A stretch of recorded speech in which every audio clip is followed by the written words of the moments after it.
பொன்னிலம் மாதராசை பொருந்தினர் பொருந்தார் உள்ளம் தன்னில் அந்தரத்தின் ஜீவ சாட்சி மாத்திரமாய் நிற்கும் எந்நிலங்களினும் மிக்க எழுநிலம் அவற்றின் மேலாம் நன்னிலம் மருவும் ஏக நாயகன் பதங்கள் போற்றி.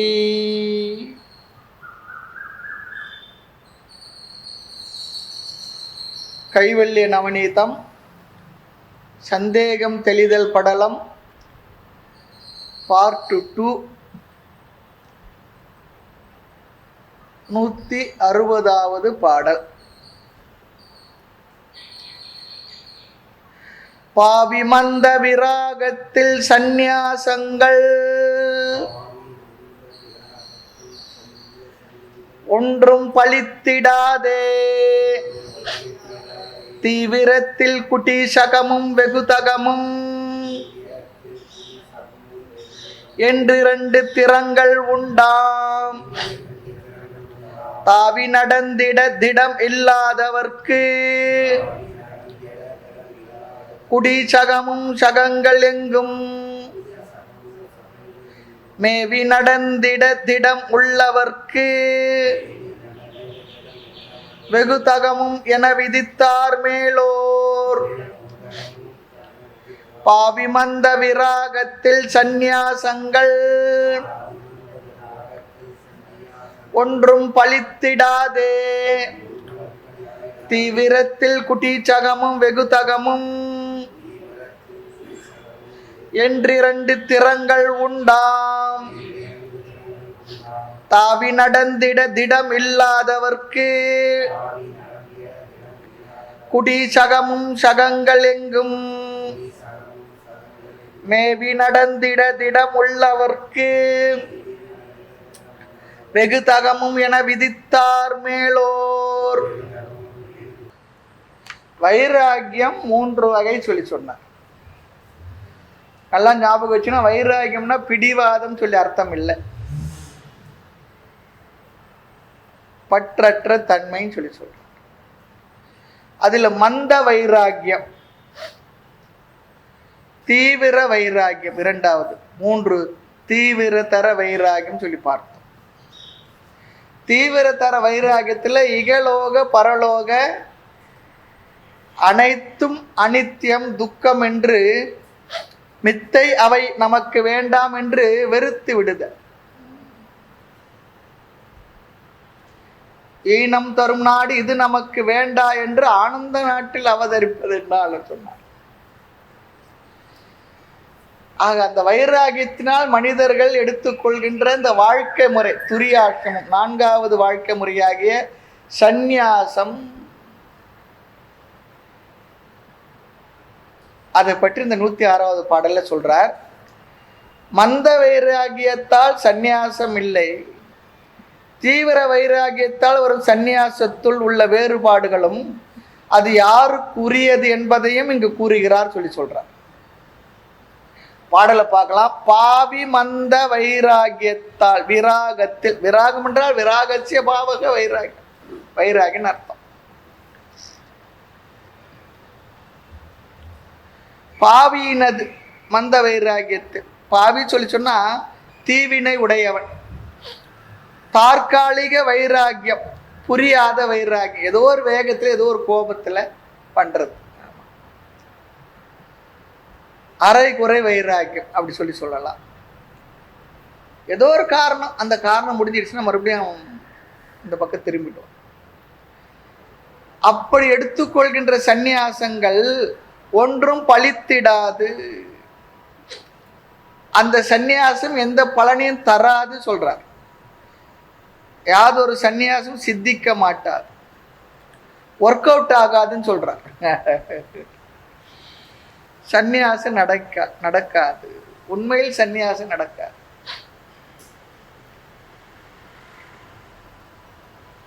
அந்த 4 வகை சந்நியாசங்களுள் தீவிரத்தில், தீவிர வைராகியத்தில் குடீசகமும் வெகுசகமும் என்று 2 திறங்கள். மந்த வைராகியம் பிரயோஜனம் இல்லைன்னு சொல்லிட்டார், அதனால ரெண்டாவது பேசலை. அடுத்து தீவிர வைராகியம். அந்த தீவிர வைராகியத்தில் குடிச்சகமும் வெகுதகமும் என்று 2 திறங்கள் உண்டா.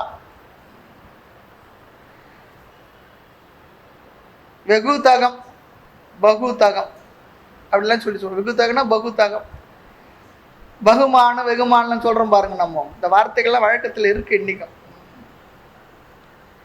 வெகுதானிய வருடம் பகுதானிய வருடம் அப்படிலாம் நம்ம 60 வருடங்கள்ல தமிழ் வருடங்களுக்கு பேர் சொல்றோம். ஆக தீவிர வைராகியத்தில் குடிச்சகம் வெகுதகம் என்று 2 திறங்கள் உண்டாம்.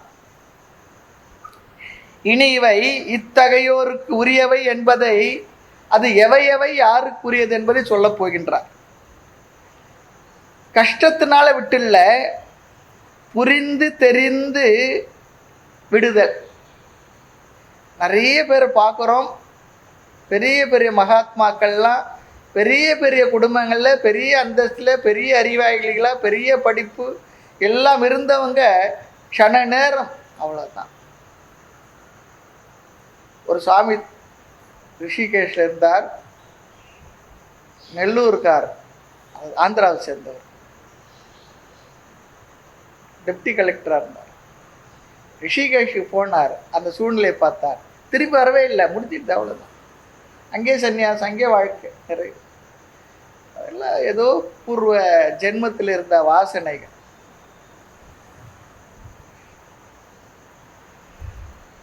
கஷ்டத்தினால விடலை. இவைகளில் ஒன்றுமில்லை, சாரம் எதுவும் இல்லை, அசாரம். கனவு என்று துணிந்தான் சொல்றாரு பாரு. இந்திரஜாலம் கனவு காணலின் நீரென இவ்வுலகம் எமக்கு தோன்ற.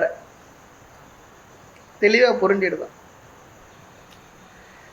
ஆக தாவி நடந்திட திடம் இல்லாதவர்க்கு குடிச்சகமும். குடிச்சகம் என்றால் ஒரே இடத்துல இருக்கிறதுன்னு அர்த்தம். ஒரே இடத்துல இருக்கு. தாவி நடந்திட சொல்லி சொன்னா எங்கும் யாத்திரை முதலியவை செய்ய சக்தி இல்லாதவர்க்கு, வயதானவர்க்கு குடிச்சகமும். அந்த காலத்துலாம் கிராமத்து ஓரத்துல ஒரு குடில் அமைத்து கொண்டு ஊருக்குள்ள வந்து பிக்ஷை எடுத்து சாப்பிட்டுக்கிட்டு இருப்பாங்க. அவங்களுக்கு மற்ற விஷயங்கள்லாம் இருக்கும், ஒரு குடிமை இருக்கும், பூணூல் இருந்தால் அது இருக்கும், அதெல்லாம் இருக்குமா சொல்கிறாங்க. குடிச்சகம் ஒரே இடத்துல இருக்கிறது, வீட்டில் இருந்து விலகி தூரத்தில் இருக்கிறது. அங்கேயே வந்து சாப்பாடு வாங்கி சாப்பிடு. இந்த பிச்சை எடுத்து சாப்பிடுறது இருக்கே, அது பெரிய விஷயம், சாதாரண விஷயம் இல்லை. அப்படி எடுத்து சாப்பிட்றதுனால என்ன வரும்னா ரொம்ப அழகாக சொல்கிறாங்க. ஆரா அமிர்தம் விரும்பினர்கள் அரிய விடத்தை அமிர்தாக்கும் பேரானந்த சித்தனெனும் பெரியோய் ஆவி குறியோய் கேள் காரார்கிரக வளையினிடை கட்டுண்டிருந்த கலைகள் எல்லாம் ஊரார் ஒரு நாள் கை உணவு ஏற்று உண்டால் எனக்கு இங்கு ஒழிந்திடுமே. தாய்மலர் சொல்ற. யாரா இருந்தாலும் ஒருத்தர் வீட்டில் போயிட்டு எனக்கு பசி எடுக்குது, சாப்பாடு கொடுங்க, பிச்சை போடுங்கன்னு சொல்லி கேட்கறது சாதாரண விஷயம் இல்லை. அப்படி போய் ஒருத்தர் கேட்கும்பொழுது மனசுக்குள்ள இருக்கக்கூடிய எல்லா விதமான ஆணவ அகங்காரங்கள் ஈகோ எல்லாம் தூசாயிடுமா, துவம்சமாயிடும். காரார்கிரக வளையினிடை கட்டுண்டிருந்த கலைகள்ல ஊரார் ஒரு நாள் கை உணவு ஏற்று உண்டால் எனக்கும் ஒழிந்திடுமே சொல்லி சொல்றார். இது சொன்னவர் தாய்மன்னர் முதலமைச்சராக இருந்தவர். இல்லை எப்படிப்பட்ட மனநிலை பாருங்க. அப்படி போய் கேட்கும் பொழுது அன்பா வரவேற்றா இல்லை நமக்கு செய்வாங்க. எத்தனை ஏச்சு, எத்தனை பேச்சு, எவ்வளோ விஷயங்கள், எவ்வளோ இருக்கு. இந்த காலத்தில் சில நியாயம் தர்மங்கள்லாம் இருந்தது, இப்பெல்லாம் அதெல்லாம் பார்க்க முடியும். ஆக எங்கும் தாவி யாத்திரை முதலிய செய்ய சக்தி இல்லாதவருக்கு குடிச்சகம வயதானவர்களுக்கு. அடுத்து பாரு, ஜகங்கள் எங்கும் உலகங்கள் எவ்விடத்தும் மேவி நடந்திட திடம் உள்ளவர்க்கு. தாவி நடந்து யாத்திரை முதலிய செய்ய சக்தி உள்ளவருக்கு, நல்லா நடந்து கிடந்து யாத்திரை பண்ற சக்தி உள்ள சக்தி வேணுமே, அப்படி உடையவர்களுக்கு ஊர் ஊராக செல்லும் துறவியும் ஓடிக்கொண்டே உள்ள நீரும் கெட்டு போகாதுன்னு சொல்லுவாங்க. அது போல தங்காதே தங்கினால் மாட்டிக்கொள்வாய் சொல்றார். ஊர் ஊரா சென்று கொண்டே இரு. அது ஒரு வாழ்க்கை முறை. பரிவிராஜன்னா சென்று வருவது. மேவி நடந்திட திடம் உள்ளவர்க்கு, தாவி யாத்திரை முதலில் செய்ய சக்தி உள்ளவர்களுக்கு வெகு தகமும் என பகு தகமும் உரியது என்று விதித்தார் மேலோ, விதித்தனர் பெரியோர். இது சிறப்பு. ஆமா,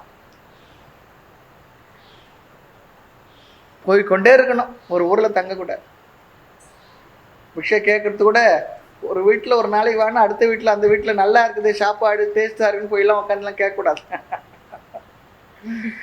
அந்த வீட்டில் நல்லா இருக்கும், அங்கே போய் கேட்டுவாங்க சார்.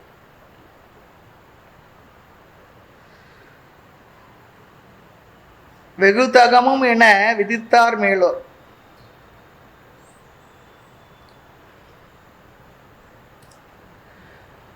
இங்க பாவி மந்த விராகம் சொன்னார் இல்லையா? இந்த பாவின்றது ஏன் இந்த பாவின்னு சொன்னார்னா, துக்கம் பாவத்தினுடைய பலன்.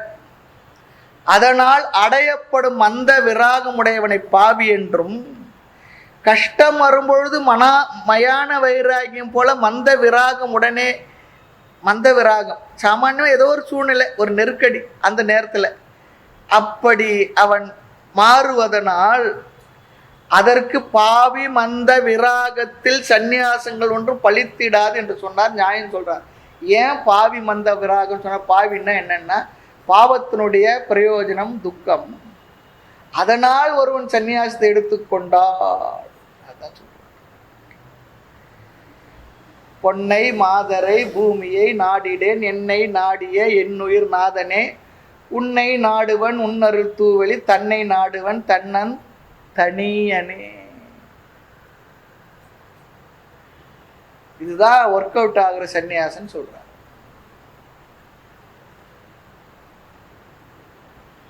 பொருளை பூவை பூவையரை பொருளென்றன்னு ஒரு பாவி தாய்மலர் சொல்றார். ஆக குடீச்சகம் பகுதகங்கள் மறுமை பலனை குறித்ததென்றும் கர்ம சந்நியாசங்கள் என்றும் அறிக. குடீச்சகம் பகுதகம்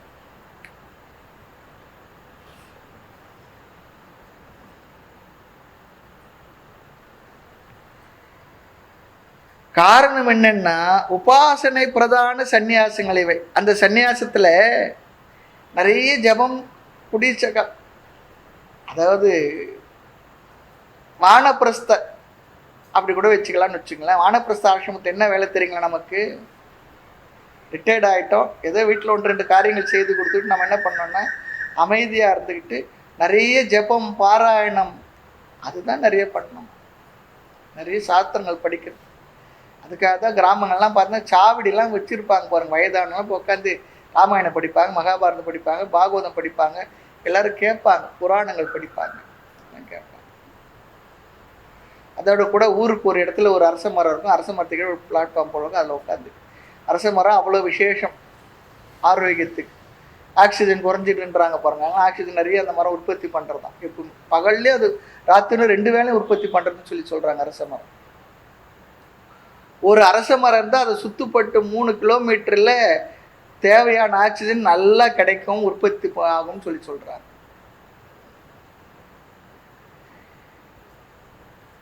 ஆக குடீச்சகம் பகுதகங்கள் மறுமை பயனை குறித்தது என்றும் கர்ம சந்நியாசம் என்று அறிக.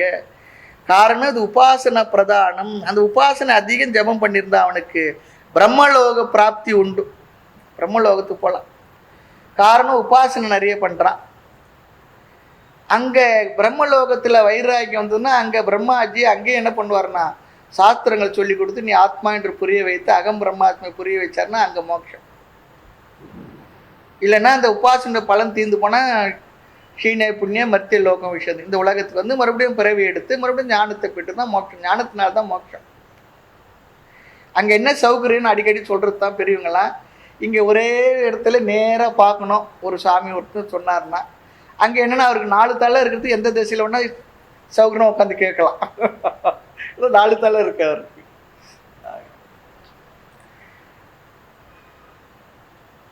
ஆக உதகம் சொன்னா தண்ணீர் என்று பொருள். பகுதகம் மாறி மாறி தண்ணீர் கிடைக்கும்படி ஊர் ஊரா சுத்தி திரிவார்கள். பகுதகம் உதகம்.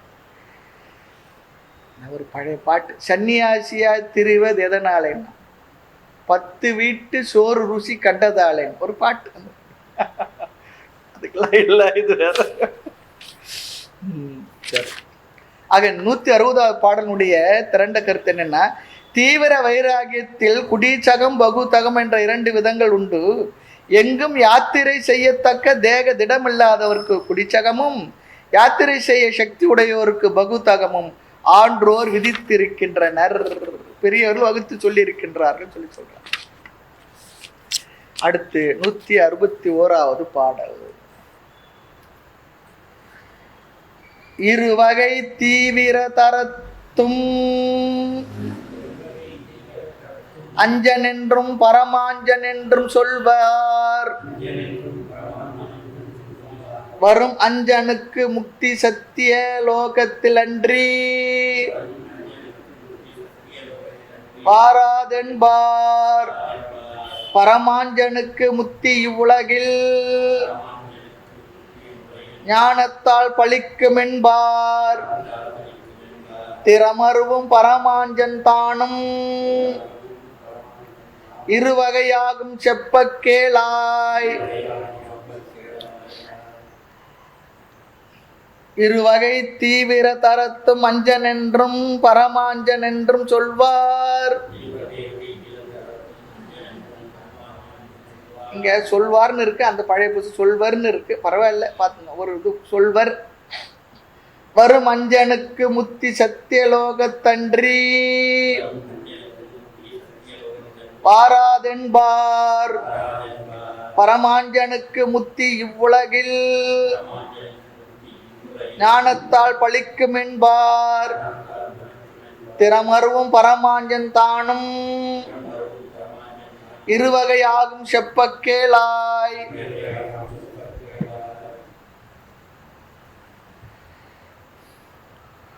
தீவிரதர வைராகியம் காரணமாக எடுக்கும் சந்நியாசங்களை பற்றி இங்கு பேசுகின்றார்.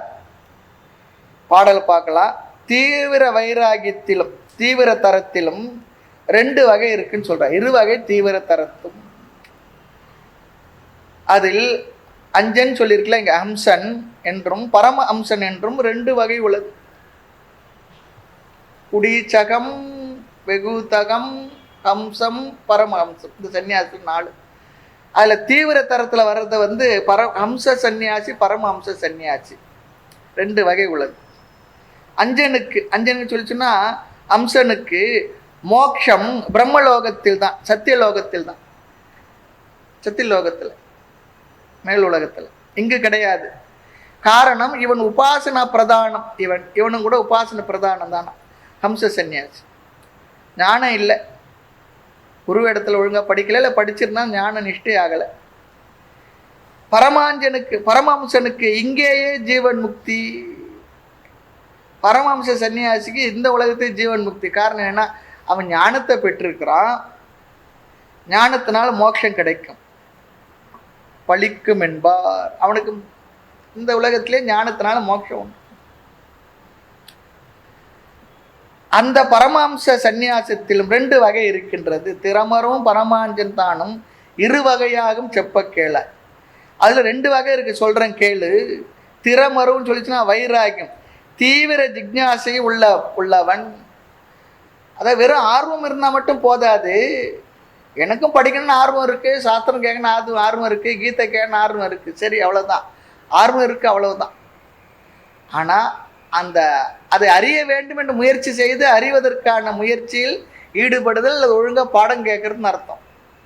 அதுதான் நிறைய பேருக்கு ஆர்வம் இருக்கு, சொல்லுவா எனக்கு வரணும்னு ஆசை இருக்குதான் எவ்வளோ நாளாக நான் சொல்லிக்கிட்டே இருப்பாங்க, வர்றதே இல்லை. சில பேர் தான் அந்த அறிவை பெறணும் என்று முயற்சி செய்கின்றனர்.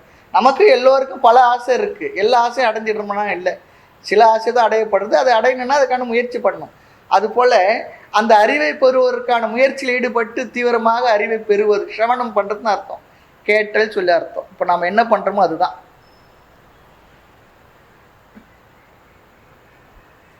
நூற்றி 61வது பாடல்ல தீவிர வைராகியத்தில் ஹம்சன் என்றும் பரமஹம்சன் என்றும் 20 சந்நியாசம் உள்ளது. ஹம்ச சந்நியாசிக்கு முக்தி பிரம்மலோகத்தில் கிட்டுமே என்று இந்த உலகத்தில் கிட்டாது. பரமஹம்ச சந்நியாசிக்கு தத்துவ ஞானத்தால் இவ்வுலகிலேயே மோட்சம் கிடைக்குன்னு சொல்லிடுறார். ஜீவன் முக்தனா இந்த உலகத்திலே அவன் வாழ்ந்துட்டு. அடுத்து 162வது பாடல்.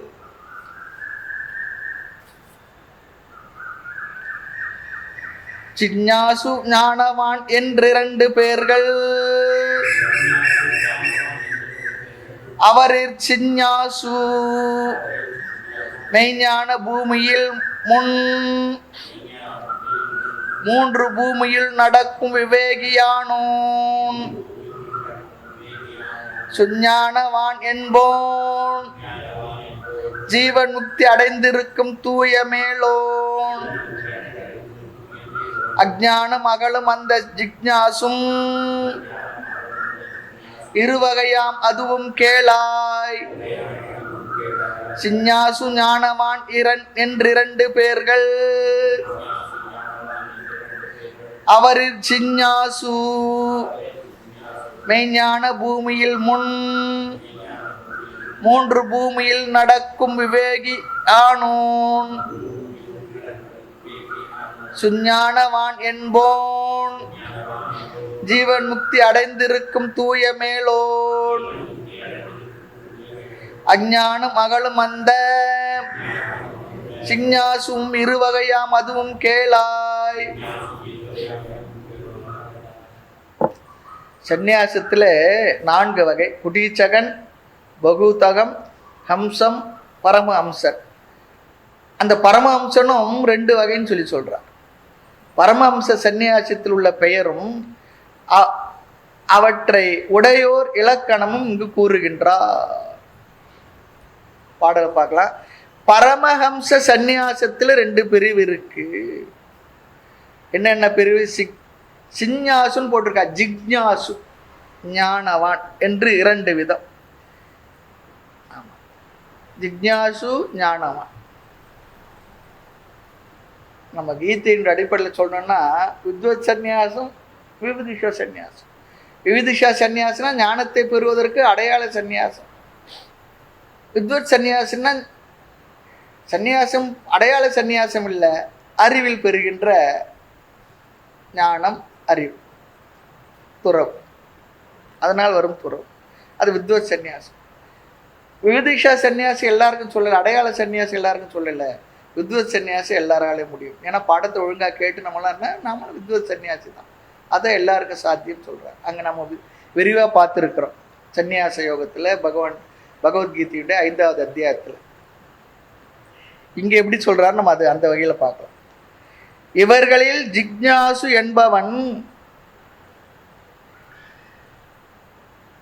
அந்த தத்துவத்தை, மெய்யான தத்துவத்தை புரிந்து கொண்டு ஞான பூமிகளில் சுபேச்சை, விசாரணை, தனுமானிச்சு என்ற முதல் 3 பூமிகளின் அபியாசம் உடையோ. அல்ல சாஸ்திரம் ஒழுங்கா முறையாக கேட்டிருக்க. ஜிக்ஞாசு, சுபேச்சை, விசாரணா, தனுமானசி, இந்த 3 பூமிகளினுடைய அபியாசத்தை செய்தவன் விவேகியா. சுஞானவான், நல்ல ஞானவான் என்போன். ஆமாம், நல்ல ஞானம் பெற்று இருப்பான். முறைய சாஸ்திரத்தை ஒழுங்காக கேட்டு விடாமல் அதை கண்டினியூ பண்ணி தெளிவாக மனதில் புரிந்து வைத்திருப்பான். அவன் என்ன பண்ணுறான், மேல் பூமிகளில் சென்று ஞானம் பெற்று ஜீவன் முக்தி அடைந்த மேலான் ஆகும்.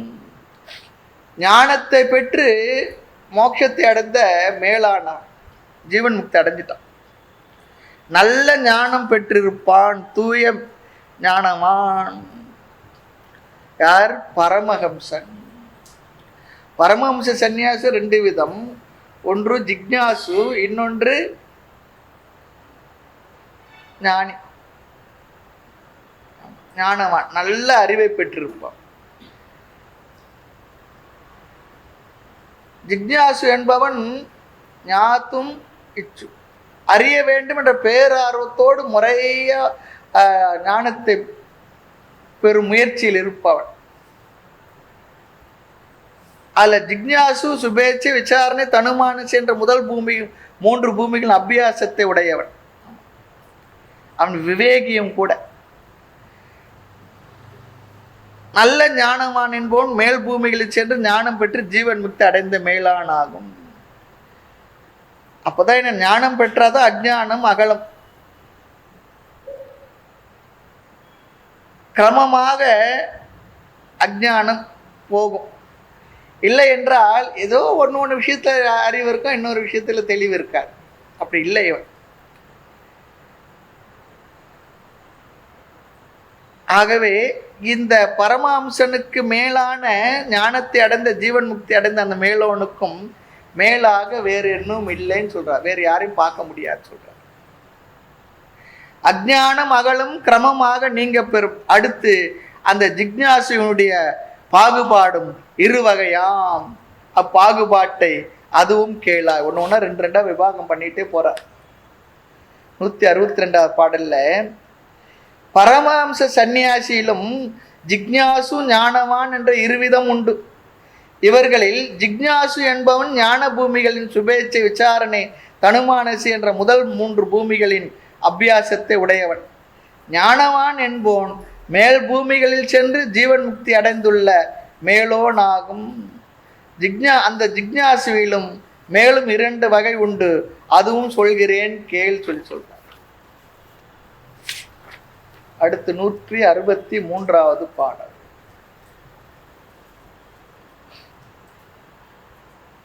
இந்த பாடல்ல 2 திருத்தம் இருக்கு பார்த்துங்க. பந்தம் மனை துறந்த சிலர் வரணும். விலர்னு இருக்கு பாருங்க, வியை மாத்திங்க, சியா போட்டுங்க. அப்புறம் அடுத்து அநீதிகளாய்னு இருக்கு பாருங்க, அதுல அதிதிகளாய்னு போட்டுங்க. நீய தீயாக்கிக்கணும், நீய தீயாக்கி. பந்தமனை துறந்த சிலர் அதிதிகளாய், பந்தமனை துறந்து சிலர் அதிதிகளாய் இருந்தடைவர் பரமஞானம். அந்தனர் மன்னவர் வணிகர் சூத்திரராய் இருந்து சிலர் அடைவர் ஞானம். இந்த வகை சாத்திரத்தும் உலகத்தும் நடப்பது கண்டிருந்து மைந்தா. சிந்தனையின் மயக்கம் என்னே சுருதி யுக்தி அனுபவத்தால் தெளிந்திடாயே. பந்தமனை துறந்து சிலர் அதிதிகளாய் இருந்தடைவர் பரமஞானம். அந்தனர் மன்னவர் வணிகர் சூத்திரராய் இருந்து சிலர் அடைவர் ஞானம். இந்த வகை சாத்திரத்தும் உலகத்தும் நடப்பது கண்டிருந்து மைந்தா. சிந்தனையின் மயக்கம் என்னே சுருதி யுக்தி அனுபவத்தால் தெளிந்திடாயே.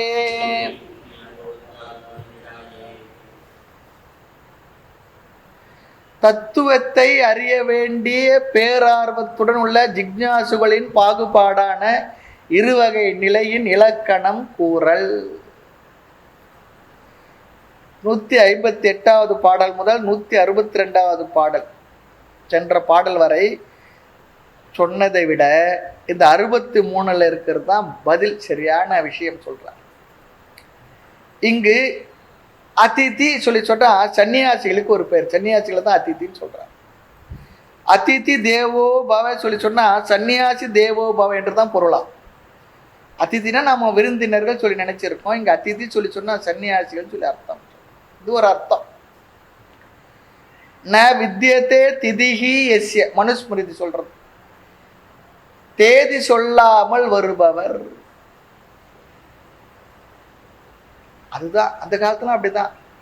இந்த காலத்து என்னன்னா தேதி சொல்லிட்டு வரணும், டைம் சொல்லிட்டு வரணும் இல்லையா, அதெல்லாம் வரணும். இல்லைன்னா என்னன்னு அப்படி ஆயிடுது. இந்த காலத்துல விடுமுறையில அதுல இதுல பாட்டி வீட்டுக்கு, தாத்தா வீட்டுக்கு, அத்தை வீட்டுக்கு, மாமா வீட்டுக்கு எல்லாம் வருவாங்க போவாங்க. 10 நாள் 20 நாள் இருப்பாங்க, ஒன்றா இருப்பாங்க. வீடுகள்லாம் ரொம்ப பெருசு பெருசாக இல்லை, பெரிய வசதிகள்லாம் இருக்குன்னு சொல்ல முடியாது, அப்படி இருப்பாங்க. எல்லாம் இருந்துட்டு வருவாங்க. இப்போல்லாம் அப்படிலாம் இல்லை, எல்லாம் போயிடுச்சு. இப்போ கொரோனா பீரியடில் அதுவும் போயாச்சு, அதுவும் போயாச்சு. யாரும் வராதிங்க அப்படி சொல்கிற போல ஆயிடுச்சு. யாரும் வந்துடாதீங்க, இருக்கிற இடத்துல இருங்க, சௌகரியமா இருங்க அப்படி சொல்ல வேண்டும். இப்பெல்லாம் அப்படி இல்லை, எல்லாம் விளையாட்டு அப்படி இருக்கும். அதெல்லாம் இப்போ யோசித்து பார்த்தா கூட ஆச்சரியமா இருக்கு. அந்த காலம் இனி வருமான்னு சொல்லி தெரியல. நமக்கும் வாழ்க்கை முறை நிறைய மாறிடுது, நிறைய கணக்கு பார்க்க ஆரம்பிச்சாச்சு. அவ்வளவுதான். ந வித்யதே திதிஹி யஸ்ய, யார் ஒருவன் ஒரு நாளுக்கு மேல் ஒரு ஊரில் இருக்க மாட்டான்னு அவனுக்கு பேர் அதித்தியா. அதித்தின்னா விருந்தினர் என்றும் ஒரு பொருள் இருக்கு. விருந்தோம்பல் அது ஊருனுடைய விசேஷம் இல்லையா? இளையான்குடி மாறநாயனார் வரலாறு அந்த விருந்தினருடைய உபதேர்ப்பில் ரொம்ப ஹையஸ்ட் கனெக்ட் பண்ண புரியும். திதி என்பதிலிருந்து தான் தேதின்னு வந்தது. சிலோன் ரேடியோல கேட்டனா திகதின்னு தான் சொல்லுவாங்க, தேதின்னு சொல்ல மாட்டாங்க. திகதி நாம கூட தேதி சொல்றோம் பாருங்க, அது இதுல இருந்து தான் வந்தது.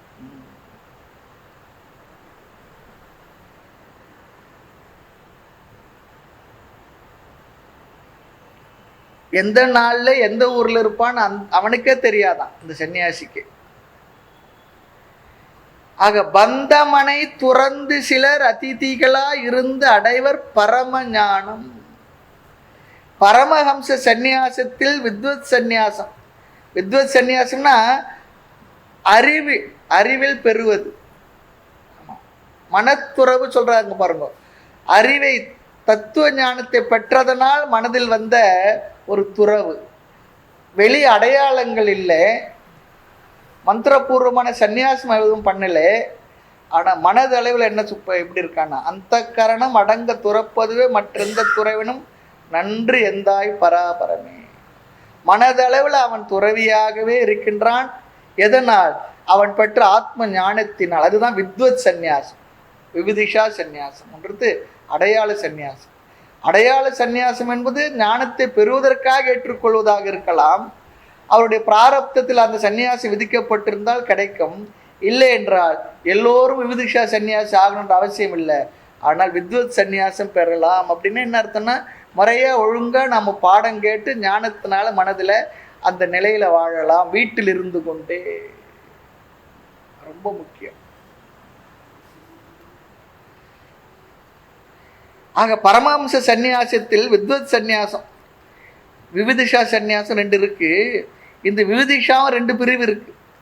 சந்நியாசம் வாங்கி கொண்டு விவிதிஷனாக இருப்பது. சரி, வித்வத் சந்நியாசம் வந்துடுச்சு, அந்த வாழ்க்கை முறை நிறைவு பண்ணிக்கணும். சில பேர் இருப்பாங்க, பிரம்மச்சரியம், கிரகஸ்தம், வானப்பிரஸ்தம், சந்நியாசம். கடைசியில் அந்த சந்நியாசத்தை முறையாக அந்த வாழ்க்கை நிறைவு செய்து கொள்ள வேண்டும் என்று வாங்கி கொள்வதும் உண்டு. இல்லை என்றாலும் பரவாயில்லை, வாங்கித்தான் ஆகணும்னு சொல்லலை. ஆக இந்த விவிதிஷா சந்நியாசம் அதுவும் 2 பிரிவு இருக்கு. சந்நியாசம் வாங்கி கொண்டு விவிதிஷனாக இருப்பது, அடுத்து சந்நியாசம் வாங்காமலும் விவிதிஷனாக இருப்பது. அதுல ஒன்று என்னவா, பந்தமனை துறந்து சிலர் அதிதிகளா இருந்து அடைவர் பரமஞானம். அதிதிகளா இருந்து ஞானத்தை அடைஞ்சிருப்பாங்க. அடுத்து பாருங்க, அந்தணர், வணிகர், சூத்திரராய் இருந்து சிலர் அடைவர் ஞானம். அவரவர்களுடைய வர்ண தர்மத்தையும் அனுஷ்டித்து கொண்டு, அவரவருக்கு வாழ்க்கை முறை என்ன அமைஞ்சதோ அதை அனுஷ்டித்து கொண்டு சிலர் மோட்சம் அடைவார்கள், அடைந்தார்கள், அடைவார். அவர்கள் சந்நியாசம் வாங்காமலே ஞானத்தினால மோட்சம் பெற்றார். தெளிவே சொல்ல போறார். சந்நியாசத்தினாலதான் மோட்சம் எங்க சொல்லப்பட்டிருக்கல, ஞானத்தினாலதான் மோட்சம். சந்நியாசம் அதற்கு உதவி செய்யும். ஆக சந்நியாசம் ஆப்ஷன், ஞானம் மஸ்ட்ன்னு சொல்லிட்டார். ஞானம் தான் முக்கியம். வேணும்னா சந்நியாசம் வாங்கிக்கலாம், வேண்டாம்னா வேண்டாம், அவ்வளவுதான். இந்த வகை சாஸ்திரத்தும் இருக்கு, இந்த முறை இருக்கே, இது சாஸ்திரத்தில் சொல்லப்பட்டிருக்குப்பா. உலகத்தும் இருக்கு, நடந்து கொண்டிருக்கு. ஆக முக்தி அடைய ஜாதியோ ஆசிரமமோ தடை இல்லை, தேவையில்லை. ஆசிரமம்னா வாழ்க்கை முறை, பிரம்மச்சரியம், கிரகஸ்தம், வானப்பிரஸ்தம், சந்நியாசம் என்ற அந்த வாழ்க்கை முறையோ ஜாதியோ தடை இல்லை. இத்தனையும் இருந்து சிலர் எதிராக பேசுவது.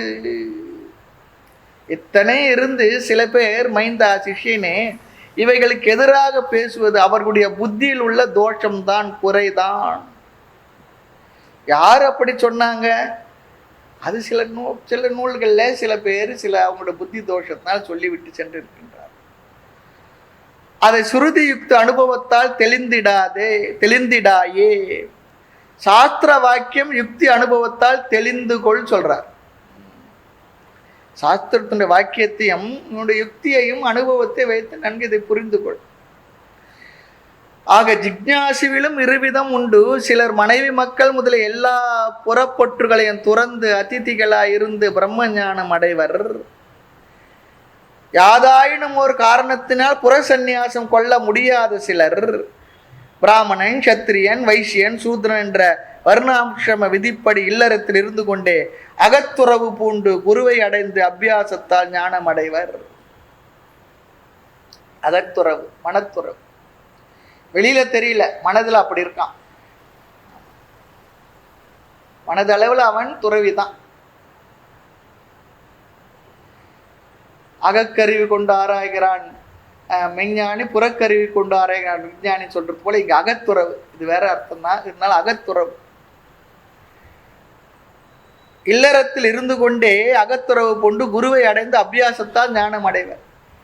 நல்ல பக்கத்தில் இருக்கக்கூடியதுன்னா ஒரு நல்ல ஒரு மகாத்மா நம்ம பாடம் சொல்லி கொடுத்தா அவர் இடத்துல சென்று கேட்டு அந்த கருத்தை புரிந்து கொண்டு நாம் வாழ்வது, ஞானத்தை பெற்று அதில் நிஷ்டை அடைந்திருப்பது. அதுதான் இங்கே சொல்றார்.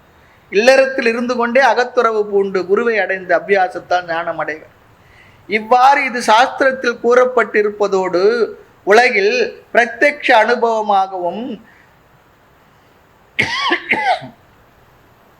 கண்டிருந்தும் உன் மனதின் கண் ஐயம் உண்டாவது என்ன? இது நல்லா தெரிஞ்சிருந்தும் உன் மனசு இதில் உனக்கு சந்தேகம் வந்தது என்ன? ஏன் வரணும்? தேவையில்லையே.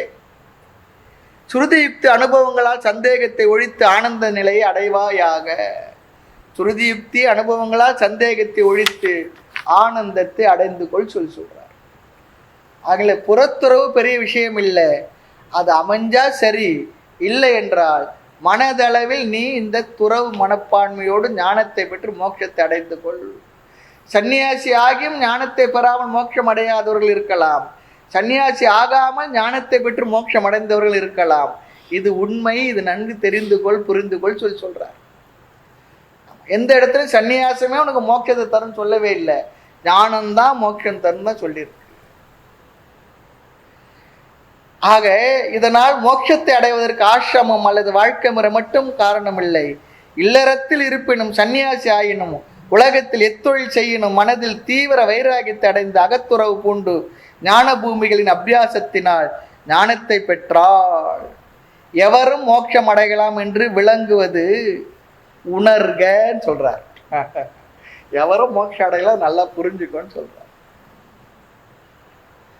ஆக வர்ண தர்மமும் ஆசிரம தர்மமும் மோட்சத்தை அடைய காரணம் கிடையாது, அது தடையும் இல்லைன்னு சொல்றார்.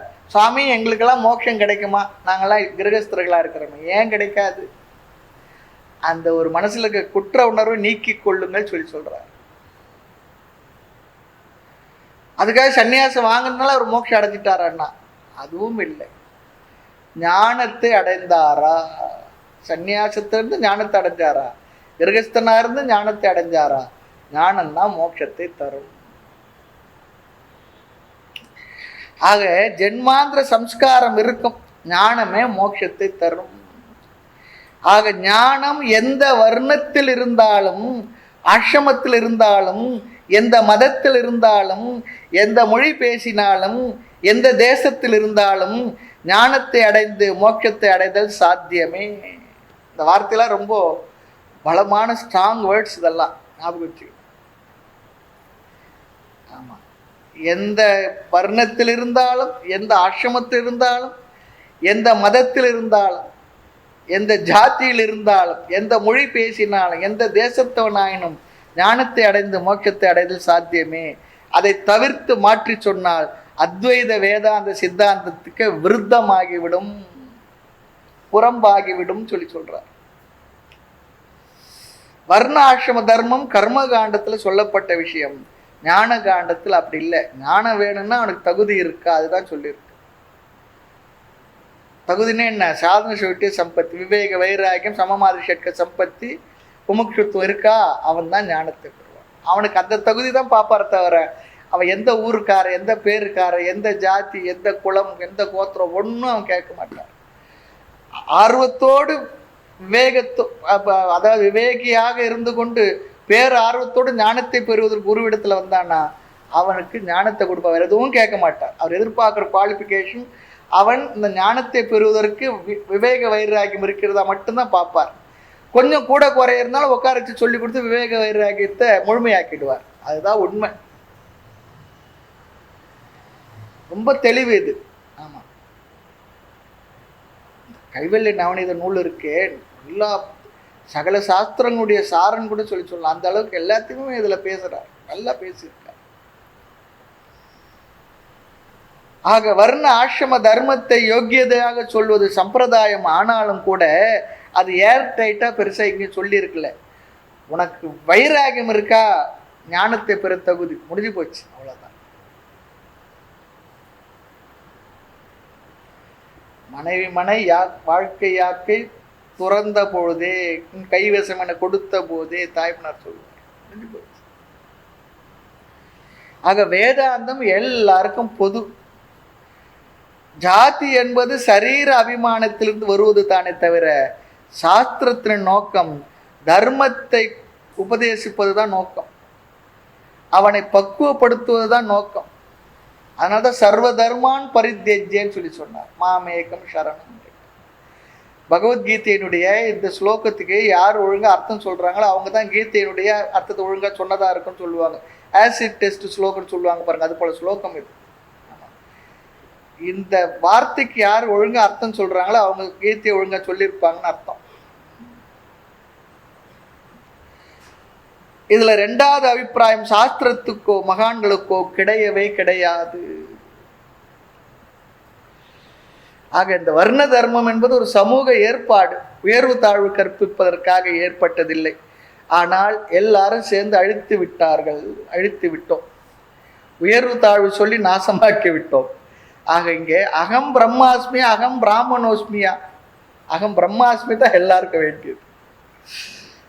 நான் பிரம்மன் என்பது பெரிய விஷயமா, நான் பிராமணன் என்பது பெரிய விஷயமான்னு கேட்கிறார். தாத்பரிய விஷயம் புரியணும். நான் சுத்த சைத்தன்யம் புரியணும், சர்வம் அத்தியஸ்தம் என்று புரியணும். இனி வருவது எல்லாம் வருகின்ற பகுதியில் நிதித்தியாசனம் தான். நல்ல ஞாபகம், தெளிவா சொல்றது, உறுதியா சொல்றது.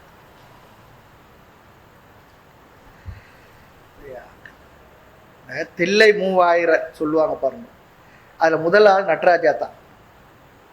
ஆவடியார் கோயில்ல சிவன் 301 காண்க, அதுல சிவனே முதலாள், அதில் ஒருத்தர் அவர். அப்படிதான் கணக்கு வச்சிருக்கார்.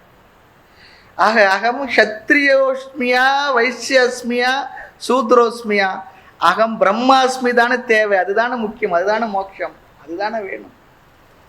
இதெல்லாம் விவகார லெவல்ல இருக்குதெல்லாம் விட்டுட்டு நான் பிரம்மனாக மட்டுமே, அதுல வேற எதுவும் இல்லை. ஜாதி குலம் பிறப்பு பந்த முக்தி தன்மை நாமம் ஏதுமின்றி எவ்விடத்தும் பிரிவரன் என்று ஏக்கம் செய்யும் தீதில் மா பொருளை சொல்றார் பாரு. எதுவும் இல்லை, ஏதுமின்றி எவ்விடத்தும் பிரிவரன் என்று ஏக்கம் செய்யும் தீதில் பரமாம் பொருளை திருவருளே நினைவாக சிந்தை செய்வா. ரொம்ப அழகானவர். இல்லை நமக்கு சொல்லணும், எடுத்து யாருன்னா சொன்னா தானே தெரியும். ஆக பாடல் கருத்து என்ன?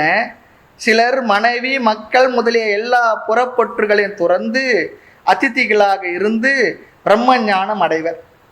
யாதாகினும் ஓர் காரணத்தினால் புறச்சன்னியாசம் கொள்ள முடியாத சிலர் பிராமணன், சத்திரியன், வைசியர், சூத்திரன் என்ற வர்ணாசிரம விதிப்படி இல்லறத்தில் இருந்து கொண்டே அகத்துறவு பூண்டு உருவை அடைந்து அபியாசத்தால் ஞானம் அடைவர். இவ்வாறு சாத்திரங்கள் கூறப்பட்டு இருப்பதோடு உலகில் உள்ள பிரத்யக்ஷ அனுபவமாகவும் கண்டிருந்தும் உன் மனதில் ஏன் சந்தேகம் வந்தது? சுருதி யுக்தி அனுபவங்களால் சந்தேகத்தை ஒழித்து ஆனந்த நிலையை அடைவாயாக.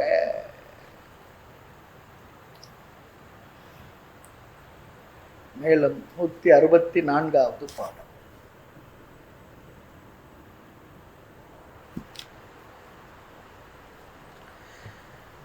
பிறந்தது உண்டானால் அன்றோ பிறகு சாவதுதான் உண்டாம், பிறந்ததே இல்லை என்னும் பிரமம் அதுவும் நானே, பிரமம் ஆவதும் நானே, பிறந்தது நான் என்று ஆகில் பிரமம் அன்று அந்த நானே, பிறந்ததும் இறந்தது அற்ற பிரமமாம் நானே நானே, பிறந்தது உண்டானால் அன்றோ பிறகு சாவதுதான் உண்டாம், பிறந்ததே இல்லை என்னும் பிரமம் ஆவதும் நானே, பிறந்தது நான் என்றாகில் பிரமம் அன்று அந்த நானே, பிறந்ததும் இறந்ததும் அற்ற பிரமமாம் நானே நானே. ரொம்ப அற்புதமான அழகான பாடல் இது. சில பாடல்கள் அப்படி அமைஞ்சிடும். நல்ல நிதித்தியாசனம் தியானம் செய்ய சிறந்த பாடல் வரி கருத்துக்கள் மனசுல வாங்கிக்கணும். ரொம்ப அழகா சொல்ற.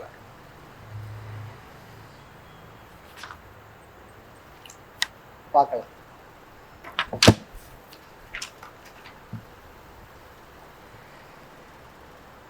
இப்போ சந்நியாசத்தினால்தான் மோட்சமா? சந்நியாசம் ஞானத்துக்கு அங்கமே தவிர சந்நியாசத்தினால் மோட்சம் கிடையாது. ஞானம்தான் அங்கி, சந்நியாசம் அங்கம்.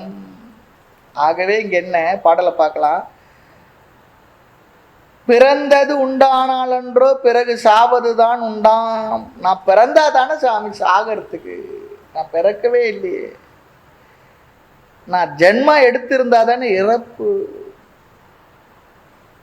இல்லையா? ஆக ஆத்மாவாகிய நான் சம்சார ரகிதக, சம்சாரமற்றவன், துன்பம் இல்லாதவன், துக்கம் இல்லாதவன். ஆனா துக்கம் இருக்கேன்னு அதெல்லாம் மனசுக்குரியது, ஆத்மாவுக்கு இல்லை, ஆத்மாவில் இல்லை. ஆகவே பிறந்தது உண்டானால் அன்றோ பிறகு சாவதுதான் உண்டாம். நான் பிறந்தால் தானே சாகிறதுக்கு. சரி, பிறந்ததே இல்லை எனும் பிரம்மம் ஆவதும் நானே. பிறக்கவே இல்லை, பிறவாதது சொல்லக்கூடிய அந்த பிரம்மம் இருக்கே, அதுதான் நான் சொல்றேன். பிறவாமல் இரவாமல் இணையால் சர் குருவாகி, பெம்மான் மகனை திருடும் திருடன் எம்மான் முருகன் பிறவான் இரவான். ஆனால் பிறந்தார் சொல்லியிருக்கேன் இல்லையா? கார்த்திகை பெண் வளர்த்தாங்கன்னு சொல்லியிருக்கு. இந்த பாட்டுன்னு அர்த்தங்க. முருகன் பிறவான் இரவான், சும்மா இரு சொல்லற என்றாலுமே அம்மா பொருள் ஒன்றும் அறிந்திலனே. இந்த வார்த்தையில ஏன் அங்கங்க போட்டாங்க? இந்த வார்த்தைக்கு என்னதான் அர்த்தம்? முரண்பாடு. பிறந்தார் சொல்றாங்க, சரவண பொய்கில கார்த்திகை பெண் வளர்த்தாங்கன்னு சொல்றாங்களா, சொல்லியிருக்கு. அப்ப இதுக்கு என்ன அர்த்தம்? ஆக பிறந்ததே இல்லை என்னும் பிரம்மம் ஆவது நானே. சகலத்துக்கும் அதிஷ்டானமான ஆதாரமான அந்த பிரம்மம் அதுதான் நான். பிரம்மம் ஆவதும் நானே நானே. அசங்கம் என்று சுருதி ஆதிகள் சொல்கின்றது. ஜென்ம ரகித பிரம்ம அஸ்மி நான். அகம் பிரம்ம அஸ்மி. பிரம்மத்துக்கு எங்க பிறப்பு இருக்குப்பா? பிறவாத பிரம்மமாக நான் இருக்கிறேன். இல்லை இல்லை, இது என்னால் ஒத்துக்கவே முடியல. நான் பிறந்திருக்கிறேனே, நான் பிறக்கலன்ற பிரம்மம் பிறக்கலருந்து நான் பிறக்கலருந்து ஒத்துக்கவே முடியல சொல்லி சொன்னா, பிறந்தது நான் என்று ஆகில், நான் இந்த பூமியில பிறந்தேனே என்று சொன்னால் நம்ம மனசு ஒத்துக்கல.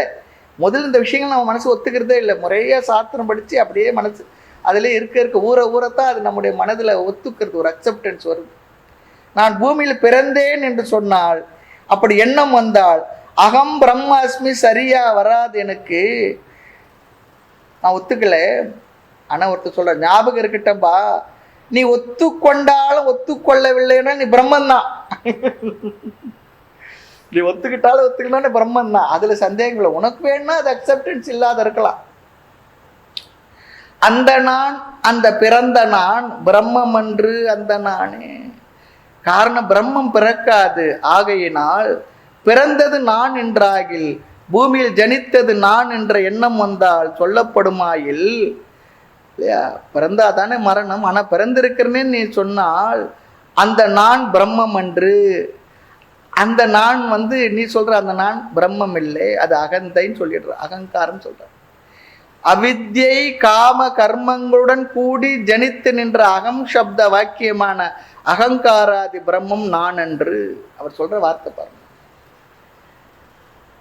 அப்படி நான் பிறந்தனே அப்படி சொன்னா நீ பிறக்கல, உன்னோட அகங்காரம் தான். அகங்காரம் ஆணவன்ற அர்த்தத்துல இல்லை, அகம் இது பாவம், அந்த அகங்காரம் தான் பிறந்திருக்கு. அகங்காரம் பிரம்மம் அன்று, அந்த அகங்காரம் பிரம்மம் இல்லை, பிறக்காத பிரம்மம் தான் நீ, அந்த பிரம்மம் தான் பிறவாதது. பிறந்திருக்குன்னு என்ன ஒத்துக்க முடியல, அந்த ஒத்துக்க முடியும்னு சொல்றப்பாரு, அந்த அகங்காரம் அதுவே பிரம்மம் இல்லை, அல்லது நான் அன்று. அதான் சொல்றார், அகங்காரம் பிரம்மம் அன்று என்று பொருள், அல்லது நான் பிரம்மம் அகங்காரம் பிரம்மம் அல்ல என்று அர்த்தம். ந ஜாயத்தே மிரியத்தேவா கதாச்சித், நான் என்னைக்குமே இறக்கவே இல்லை, எப்பவுமே இறக்கலை. மிரியத்தேவா. அகம் அஜக, நான் பிறவாதவன். அகம் அம்ருதக, நான் அமிர்தமானவன், மரணம் இல்லாதவன்.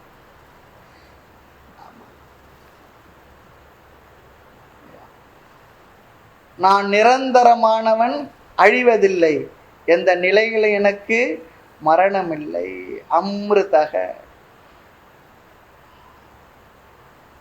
மரணமிலா பெருவாழ்வு வாழ்ந்திடலாம் கண்டில், பொய்யுரையேன் புனைந்துரையேன் சத்தியம் சொல்கின்றேன், பொற்சபையில் சிற்சபையில் புகுந்தருணம் இதுவே. நான் சொல்லும் வார்த்தையெல்லாம் நாயகன் தன் வார்த்தைகள், நம்புங்கள் சொல்றாரு. ஆக பிறந்ததும் இறந்ததும் மற்ற பிரம்மமாம் நானே நானே, பிறப்பும் இறப்பும் மற்ற பிரம்மமாக நானே இருக்கின்றேன். அதுதான் சொல்ற, அசங்கமான பிரம்ம ரூபமாகிய அகம் சத் லட்சியார்த்தமான கூடஸ்தனே நான். இது அவருடைய வார்த்தை. அசங்கமா இதனோட தொடர்பற்ற பிரம்மமானவனே நான். தாத்பரியம் என்ன? நாகம் தேக, நான் இந்த உடல் இல்லை.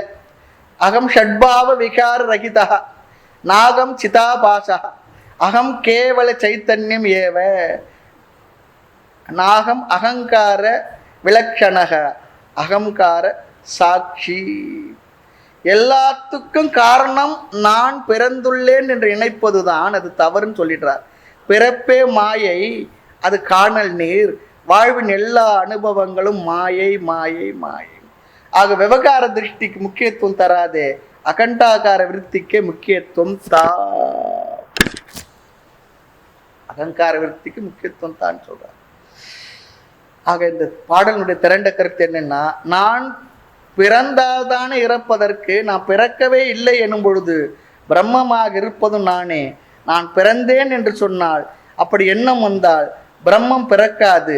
ஆகையினால் சுருதிகள் கூறும் அந்த பிரம்மம் எனது நிஜ வடிவாக இருத்தலால் நான் அந்த பிரம்மமாக இருக்கிறேன். ஆகவே நான் பிறப்பற்றவனாக இருக்கிறேன்.